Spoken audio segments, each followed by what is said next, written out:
네, 어제 우리는 그 죄 죽이기라는 제목으로 함께 그 죄의 악함이 얼마나 우리를 더 악함으로 이끌고 가는지 그 심각성에 대해서 함께 말씀을 나누었습니다. 우리가 죄를 죄로 알지 못하고 계속해서 그 심한 죄악과 악함으로 우리를 이끌어가고 있는 그 죄의 속성, 그것을 우리가 파악하고 우리의 삶 속에서 어떻게 하면 우리의 죄를 죽이며 살아갈 수 있을까, 그 성화의 삶을 살아낼 수 있을까를 이 여호람과 아하시아 왕을 통해서 우리가 보았죠.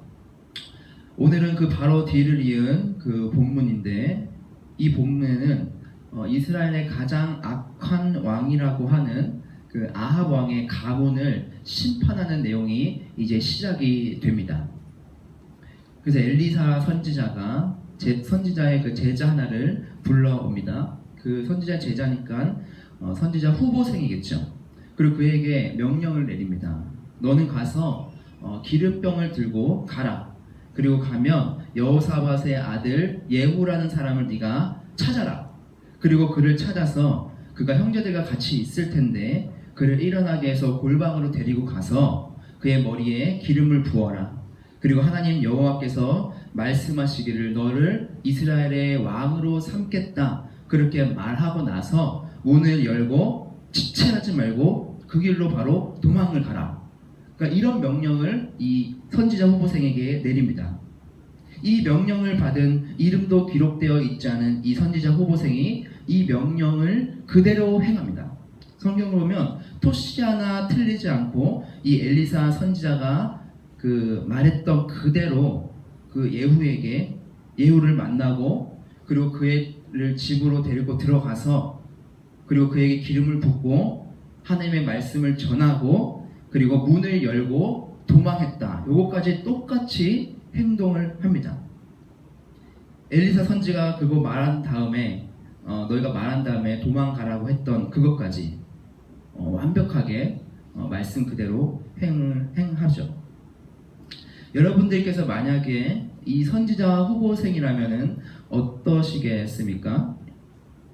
사실 엘리사가 이 선지자 후보생에게 이 명령을 내렸다는 것, 그리고 그 명령을 받았다는 것은 굉장히 그에게는 무서운 일입니다. 큰 위험이 있는 그런 명령이라는 거죠. 왜냐하면 그 예후라는 사람은 군대 장관이었습니다. 그 당시 왕이었던 그 요람 왕, 이스라엘의 왕이었던 요람 왕의 군대 장관이었어요. 그러니까 군대를 이끌고 있는 굉장히 높은 지위에 있는 사람이죠. 근데 그 사람에게 가가지고 지금 무슨 말을 전하라고 이야기하는 겁니까? 당신이 쿠데타를 일으키세요. 이 얘기를 하라고 하는 거예요. 당신이 섬기고 있는 주군을 배신하고 당신이 왕이 되라고 지금 부추기는 겁니다. 만약에 일이 잘못 틀어지면 어떻게 되는 겁니까? 그 자리에서 직살당하는 거죠. 당신이 뭔데 내 주군을 죽이라고 지금 명령하는 거냐? 아무런 힘도 없는, 이름도 없는 그 선지자 후보생에 가서 이야기했을 때 그 말을 과연 믿어줬을까? 엄청나게 큰 일이잖아요. 그렇죠? 한 나라의 왕을 바꾸라는 그런 엄청난 명령을 지금 누가 전하라고 하는 겁니까? 이름도 없는 하나의 그 선지자 후보생이 가서 전하는 겁니다. 예후가 봤을 땐 이 사람이 선지자 후보생인지 모를 수도 있겠죠. 그리고 이런 큰 일을 전하는 것은 누가 전해야 됩니까? 엘리사 선지자가 직접 전해도 모자랄 판인데 어떤 제자 하나가 와서 그런 말을 하는데 믿어줄까요? 여러분, 이 선지자 후보생은요, 어쩌면 자기의 목숨을 내어놓고 전해야 되는 말일 수도 있다는 겁니다. 여차하면 그냥 직사하는 그런 명령인 거예요. 그런데 이 선지자 후보생은 엘리사가 전하라는 그 명령을 어떻게 합니까? 그냥 그대로 행합니다. 불평을 했다거나 불만을 했다거나 어떡하지? 그러면서 뒤로 빼고 그런 기록이 없어요. 그냥 토시 하나 틀리지 않고 마지막 문을 열고 너는 주랭랑을 쳐라, 도망가라, 그런 것까지 자기의 생각을 집어넣지 않고 말씀 그대로 순종했다는 겁니다. 하나님의 말씀을 그대로 행했다는 거예요. 그게 바로 오늘 선지자 후보생의 말씀 앞에 섰던 모습입니다. 그리고 또 다른 인물이 한 명 더 나옵니다. 누굽니까? 기름 부음을 받았던 예후라는 사람입니다. 이 예후라는 사람은 선지자 후보생을 통해서 하나님 여호와께서 주신 말씀이라고 믿고 그 말씀을 하나도 흘리지 않고 그대로 듣고 그대로 행동에 옮깁니다. 그 쿠데타가 성공할지 실패할지를 모르지만 왜 하나님께서 자기에게 기름을 부었는지는 알았던 것 같아요. 그래서 그 일을 정확하게 행동으로 실천을 합니다. 오늘 우리가 읽은 이 짧은 본문 가운데 예후가 어떤 일을 행했는지는 나오지는 않아요. 하지만 그 이후에 그 성경을 보면 이 예후의 행적들이 나옵니다. 예후가 어떤 일을 했냐면 이스라엘의 왕이었던 그 요람, 자기가 섬겼던 요람 왕에게 갑니다. 그 요람 왕에게 가니까 이 요람 왕이 그를 받겠죠. 그리고 그에게 이렇게 물어요. 너 평안하냐? 그렇게 딱 물으니까 이 예후가 그에게 뭐라고 이야기합니까?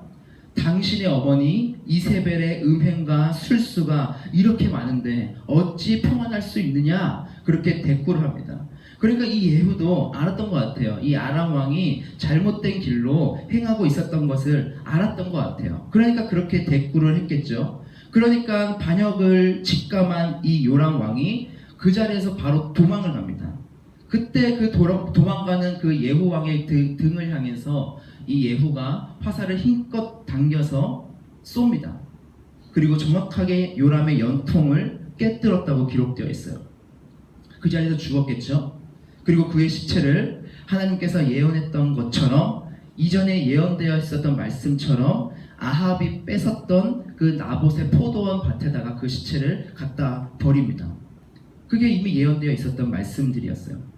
그리고 나서 거기서 끝나는 것이 아니라 요람 왕과 친하게 지내고 아합 왕의 딸을 어머니로 둔 가장 악한 여왕이었던 그 이세벨을 어머니로 둔 유다의 왕 아하시아도 이 예후가 뒤쫓아가서 그도 죽입니다. 그리고 나서 이제 왕궁으로 갑니다. 왕궁에는 누가 있습니까? 이제 남아 있었던 아합 왕의 아내였던 이세벨이 있었죠. 가장 악한 여왕 이세벨이 있었죠. 9장 30절을 보면 그가 예후가 그 이세벨에 대해서 갔을 때에 이세벨이 무엇을 하고 있었냐고 기록되어 있냐면 눈화장을 그리고 있었대요. 그리고 머리를 꾸미고 있었대요. 그러니까 이세벨이 얼마나 자기 사치를 부리고 있는 사람인지 그리고 자기밖에 모르는 인물인지를 지금 보여주고 있는 거죠. 기록하고 있는 거죠. 그래서 예후가 옵니다. 그러니까 예후가 오니까 그 예후에게 이세벨이 이렇게 이야기해요. 너가 네 주인을 죽이고도 평안하냐? 이렇게 평안하냐? 똑같이 소리 지르면서 그에게 이렇게 질문을 해요. 반역을 한 걸 이미 들었던 것 같아요. 그러자 예후가 그 성전에 대고 이렇게 이야기를 합니다. 그 안에 내 편이 될 사람이 없는가? 그렇게 막 소리를 질렀던 것 같아요. 소리를 질렀어요. 그 안에 내 편이 될 사람이 없는가? 소리를 질렀어요. 그러자 그 이세벨 옆에서 이세벨을 섬겼던 내시가 있었어요. 그 내시가 바로 옆에서 이세벨을 붙잡고 창문 밖으로 이세벨을 던져버립니다. 그러자 이세벨이 떨어져서 자기 머리가 깨지고 그 피가 벽과 말에게 튀었다고 기록되어 있어요. 그리고 그 시체를 갖다 버립니다. 엘리야가 예언했던 것처럼 개들이 와서 이 이세벨의 시체를 뜯어먹죠. 결국은 하나님 앞에 불순종했던 사람들이 이러한 비참한 최후를 맞이하게 되는 것입니다. 그리고 여기서 멈춘 것이 아니라 예후는 전국에 퍼져 있는 아합의 70명의 아들들의 목을 쳐서 다 가지고 오너라 그렇게 명령을 내립니다. 하나님께서 아합에 속한 모든 자들도 진멸하게 하라는 그런 명령을 이 예후를 통해서 이루어가고 있는 거죠. 아합의 가문을 멸하겠다고 하신 하나님의 말씀을 이 예후를 통해서 이루어가고 있는 겁니다. 그리고 나서 또 멈춘 것이 아니라 이 아합이 데리고 왔던 그 이세벨이 자기 신을 데리고 왔던 그 바알 신들이 그 이스라엘 가운데 굉장히 많았겠죠. 그 바알 신을 섬기는 모든 선지자들에게 또 명령을 내립니다. 어떻게 명령을 내리냐면 내가 바알 신에게 제사를 드리려고 한다. 그러니까 전국에 있는 모든 바알의 선지자들은 다 모여라. 내가 그에게 아주 성대한 잔치를 베풀고 성대한 예배를 드릴 거니까 다 모여라. 그렇게 합니다. 그러니까 전국에 있는 모든 바알을 섬기는 그 선지자들이 다 모였겠죠. 그리고 나서 그들을 속인 거죠. 다 모이게 한 후에 그들을 한꺼번에 다 진멸시킵니다. 기가 막히죠, 그죠? 머리를 굉장히 잘 썼던 것 같아요. 그게 바로 오늘 나온 이 예후의 모습이라는 것입니다. 여러분, 오늘 우리가 본 이 두 명의 사람, 선지자 후보생과 이 예후의 공통점이 무엇입니까? 그들의 공통점은 무엇이냐면 하나님의 명령 그리고 하나님의 말씀 앞에 바로 온전히 섰다는 거예요. 그 말씀을 좌로나 우로나 치우치지 않고 그 말씀을 그대로 행했다는 겁니다. 그들 마음 가운데는 두려움도 있었겠지만 이름도 나오지 않는 이 선지자 후보생은 엘리사 선지자가 명령했던 말씀을 토시 하나 틀리지 않고 온전히 행했고, 예후도 마찬가지로 자기에게 주어진 말씀, 그 예언된 말씀을 온전히 이루기 위해서 말씀대로 행했다는 사실입니다. 이전에 있었던 그 왕들은 죄악 가운데 하나님을 떠나고 또 우상을 숭배하고 죄 가운데 그렇게 걸어왔는데, 이제 하나님께서 그 죄악을 심판하고 그리고 그 심판한 일들을 지금 이 사람들을 통해서 이루어가는 그 심판의 시작을 알리고 있음을 우리에게 이 본문을 통해서 보여주고 있는 것입니다. 여러분, 우리가 여기서 보았던 이 왕들의 죄, 그리고 그 왕들의 죄를 다시 한 번 더 깨어날 수 있는, 새롭게 회복될 수 있는 그 방법이 무엇이라고 오늘 지금 보여주고 있는 것입니까? 죄악을 바로잡을 수 있는 것, 죄악 가운데서 다시 살아날 수 있고 회복될 수 있는 것은 무엇입니까? 그것은 바로 오늘 이 두 명의 모습처럼 하나님의 말씀대로 행하는 것, 하나님의 말씀을 바라보는 것, 다른 것들을 보는 것이 아니라 하나님께서 그들에게 말씀하신 그 말씀대로 순종하는 것, 그 말씀 앞에 온전히 서는 것, 그것이 바로 우리가 죄를 깨어날 수 있는, 죄를 바로잡을 수 있는 방법이라는 것을 오늘 본문을 통해서 우리에게 보여주고 있는 것이죠. 하나님께서는 계속해서 그 이스라엘의 왕들에게 선지자를 보내서 당신들을 돌아오라, 회개해라, 하나님 앞에 바로 서라, 그렇게 해서 계속해서 그들의 회개를 촉구했지만 그들은 그 말씀을 무시했고 말씀대로 행하지 않았고 말씀을 바라보지 않았죠. 그럴 때 그들의 최후는 결국 죄에서 더 죄를 낳고 악함이 더 악함을 낳아서 비참한 최후를 맞이하게 되었죠. 하지만 이 선지자 후보생과 그 예후는 하나님의 말씀을 온전히 믿었고 그 말씀대로 행했다는 사실입니다. 사랑하는 여러분, 우리가 이 죄악 가운데서 벗어날 수 있는 방법이 무엇인지 아십니까? 우리에게 끊임없이 도전하고 있는 이 죄의 구렁텅이에서 빠져나올 수 있는 그 방법, 그 해결책이 무엇입니까? 우리에게는 온전히 하나밖에 없다는 것을 우리 말씀을 통해서 이야기하고 있는 것입니다. 그것이 무엇입니까? 말씀을 바라보라는 거죠. 하나님께서 우리에게 주신 그 말씀을 그대로 순종하고 그 말씀 앞에 반응하고 그 말씀 앞에 바로 서라는 것입니다. 하나님께서는 말씀 앞에 선 자들을 통해서 일하신다는 것을 오늘 본문을 통해서 우리에게 보여주는 것이고, 그 말씀을 통해서 죄악된 것들을 진멸하고 심판하는 통로로 사용하신다는 것을 오늘 우리에게 보여주고 있는 것이죠. 여러분, 우리가 죄에서 벗어나는 것, 죄를 이길 수 있는 것, 악함을 이길 수 있는 것은 바로 말씀 앞에 바로 서는 것밖에 없다는 것입니다. 여호람 그리고 아하시아가 만약에 하나님의 말씀에 반응했다면, 그 말씀 앞에 섰다면 어떠했을까? 그들의 최후는 아마 달라졌을 것입니다. 아합왕과 이세벨이 그 악한 죄를 저질렀지만 하나님의 말씀에 두렵고 떨림으로 바로 섰다면 그들은 어떻게 됐을까요?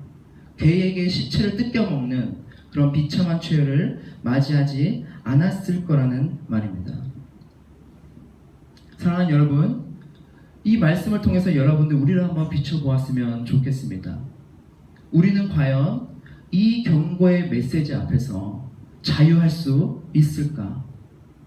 죄의 구렁텅이 앞에서 나는 그대로 서 있는가? 아니면 다시 한 번 더 말씀 앞에 서 있는가? 다시 한 번 더 우리를 돌아보자는 것입니다. 여러분, 그렇다면 우리가 이 말씀 앞에 바로 선다는 것, 말씀에 반응하면서 말씀을 온전히 바라보면서 나아가는 것은 여러분 어떤 뜻일까요? 여러분, 그 당시의 사람들은 몰랐겠지만 지금 신약을 살아가고 있는 우리들에게는 변명할 수 없는 그 말씀을 하나님께서 우리에게 주시고 있습니다. 그 방법을 주시고 계세요. 신약을 살아가고 있는 우리들에게 말씀은 바로 무엇입니까? 요한복음 1장 14절에는 이렇게 이야기하고 있어요. 말씀이 육신이 되어 우리 가운데 거하심에 우리가 그의 영광을 보니 아버지의 독생자의 영광이요 은혜와 진리가 충만하더라. 말씀이 육신이 되어 이 땅 가운데 오신 분이 바로 누구십니까? 우리 가운데 말씀이 육신이 되어서 우리 눈에 보이도록 우리에 거하시도록 하신 분이 누구십니까? 바로 예수 그리스도입니다. 예수 그리스도가 하나님의 말씀이 되어서 이 땅 가운데 직접 내려오신 분이 바로 예수 그리스도라는 거예요. 그러니까 예수 그리스도가 바로 말씀 자체라는 것이죠. 여러분, 우리가 죄 앞에서 멀어지고 죄를 멀리하고 또한 악함을 이길 수 있는 것은 무엇입니까? 바로 말씀 앞에 서는 것인데, 그 말씀은 바로 무엇이라고 이야기하고 있는 겁니까? 바로 이 땅 가운데 말씀으로 내려오신 예수 그리스도를 바라보아야 한다는 것입니다. 그래서 우리가 날마다 예수님의 십자가를 묵상하며 예수님을 바라보면서 걸어가야 된다는 말이 바로 이 말이라는 거예요. 이스라엘 왕들이 선지자의 말씀 앞에 무릎 꿇어야 했었던 것처럼 오늘날 우리에게 오신 진정한 선지자, 완벽한 말씀으로 이 땅 가운데 완벽한 선지자가 오신 말씀 자체이신 예수 그리스도를 우리가 바라볼 때에 악함에서, 죄악에서 벗어날 수 있다는 것입니다.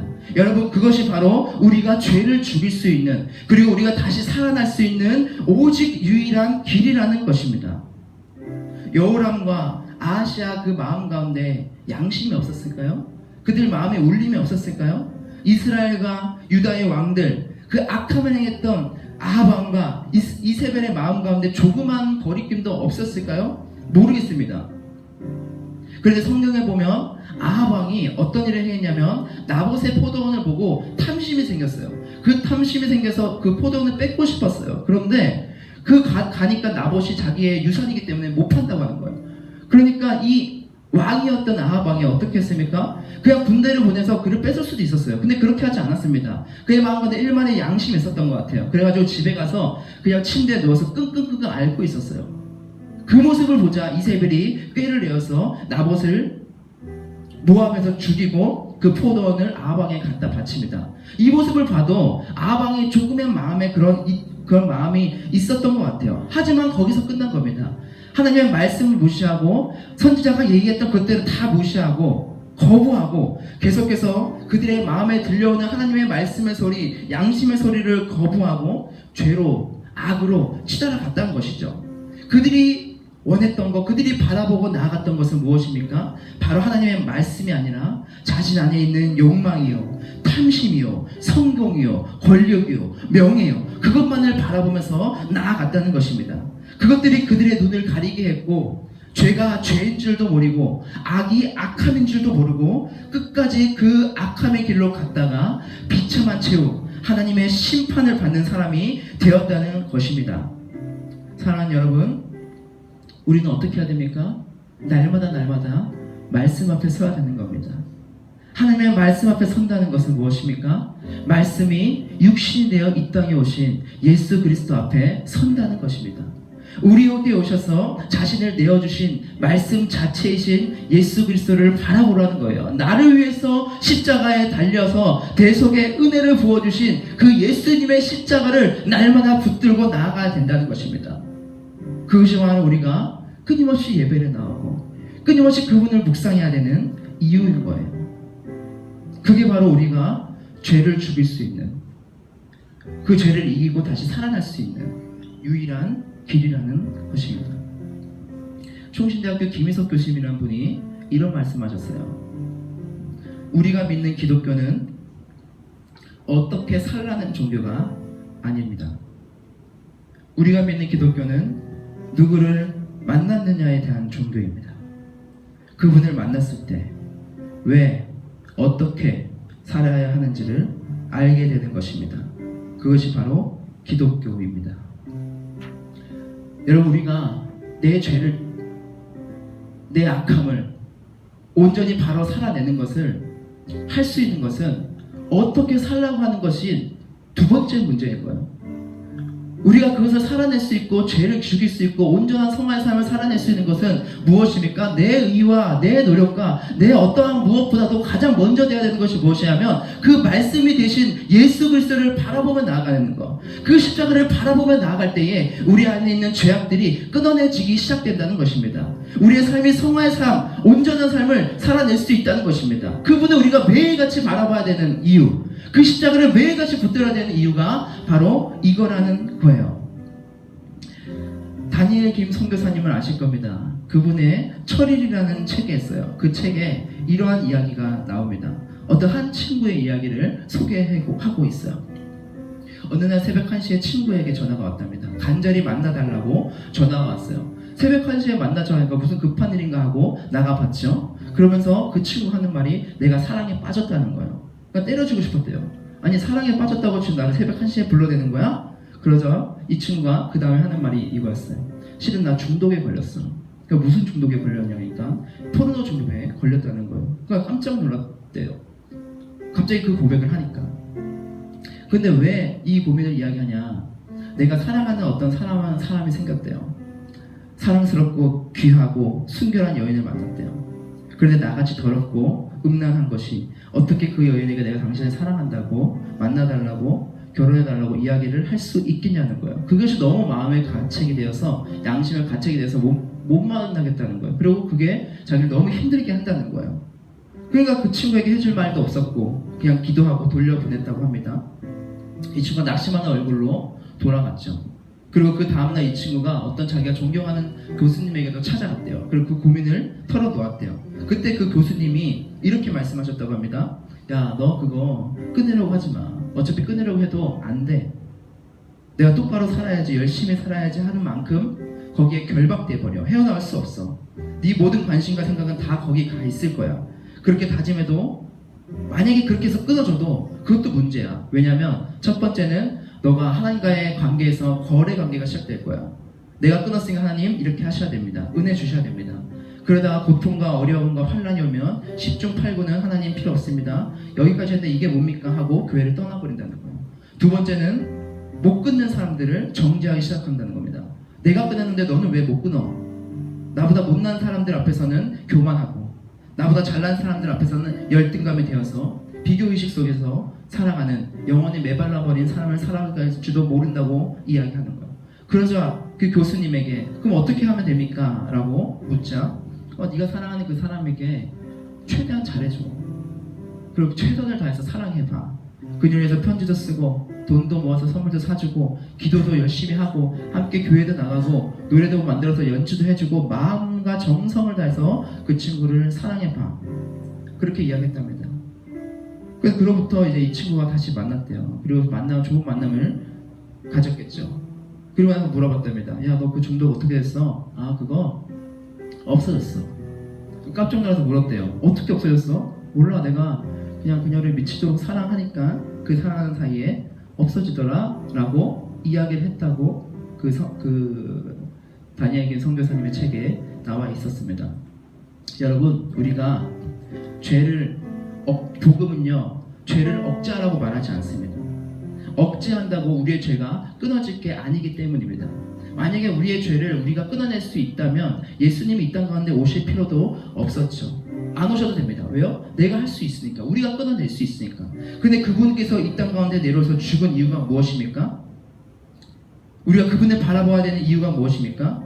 우리가 그분을 바라볼 때에, 주님을 쫓아갈 때에 나도 모르게 나에게 묶여 있었던 중독과 유혹과 더럽고 추악한 모든 것들이 증발하기 시작한다는 겁니다.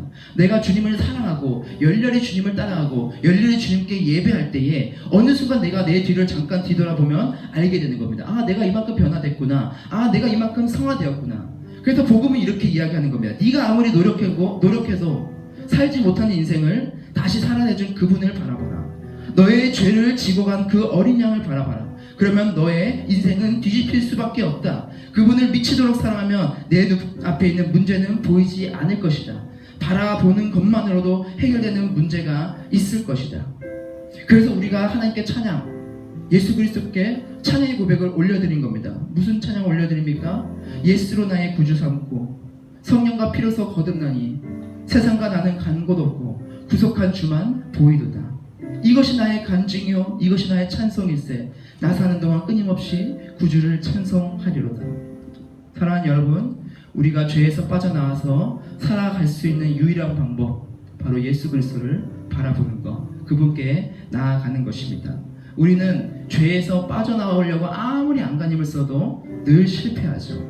벗어나기가 너무 어렵죠. 너무나 연약한 존재들이기 때문입니다. 한계가 있기 때문입니다. 우리 그것을 매일같이 경험하면서 살아가면서 좌절하죠. 그러나 우리가 그 죄를 끊어내고 다시 살아날 수 있는 것은 우리를 죄에서 살리신 예수 그리스도, 그분을 열렬히 사랑하고 그분께 마음을 다해서 우리가 나아갈 때에 아무리 칠흑 같은 어둠이 있다 할지라도 작은 하나의 촛불이 켜지면 그 어둠이, 칠흑 같은 어둠이 사라지는 것처럼 그 모든 우리의 죄악이 예수 그리스도로 인하여 물러가는 것입니다.